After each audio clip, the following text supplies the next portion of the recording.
கிணத்த போய் முன்ன ஆய்வு செய்யணும், கிணத்த பார்க்கணும், செவுத்து காலெல்லாம் எப்படி இருக்குது, என்ன பண்ணுது அப்படின்னு பார்த்துட்டு, குச்சி கோல் மரம் முளைச்சிருக்கும் ஒவ்வொரு கிணத்துல, குச்செல்லாம் வெட்டி அதை வெட்டி எடுத்துட்டு, செவுத்து கால் சட்டு விரசெல்லாம் இருக்கும், அந்த விரசல்லாம் கடப்பாரை போட்டு குத்தி அந்த கெட்டியாக இருக்கிற வரைக்கும் தள்ளி விட்டு, அப்போ மேலே நல்லா நீட்டாக சுத்தமாக புது கிணறாட்டம் புதுசாக புதுப்பிச்சுட்டு, அப்புறம் கீழே இறங்கி வர்ற மண் இருக்கிற மண்ணை ஒரு பக்கமாக இருந்து ஆரம் போட்டு வாரிக்கிட்டே போகணும்.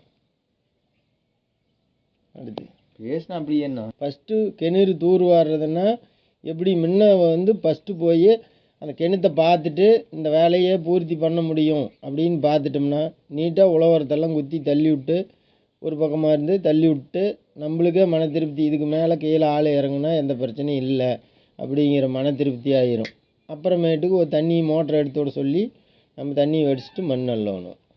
ஒரு பக்கமாக இருந்து சுத்தமாக அறுத்து போட்டு ஒரு பக்கமாக இருந்து மண் அள்ளிட்டு போகணும். ஊரில் போய் எல்லாம் எங்கேனாலும் தமிழ்நாடு ஃபுல்லாக எந்த இடம்னாலும் சரி, நம்மளுக்கு இதுதான் தொழில், குலத்தொழிலே இதுதான் செய்யறது, காலகாலமாக இதுதான். வெட்டுறது, கிணறு வெட்டுறது, சேர் அள்ளுறது, இதெல்லாம் செய்கிறது.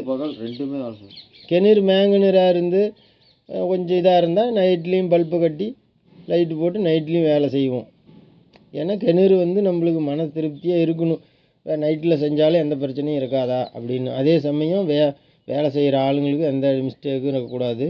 நம்மளும் அதே சமயத்தில் வேலையை நீட்டாக பார்ட்டிக்கிட்டு நல்ல பேர் வாங்கணும். அதுதான் மெயின், வேலையில் நல்ல பேர் வாங்கணும், வேலையை நீட்டாக செஞ்சு கொடுக்கணும். இன்னொரு நாளைக்கு வந்தாலும் நம்மளுக்கு வேலை தேடி விடுவாங்க.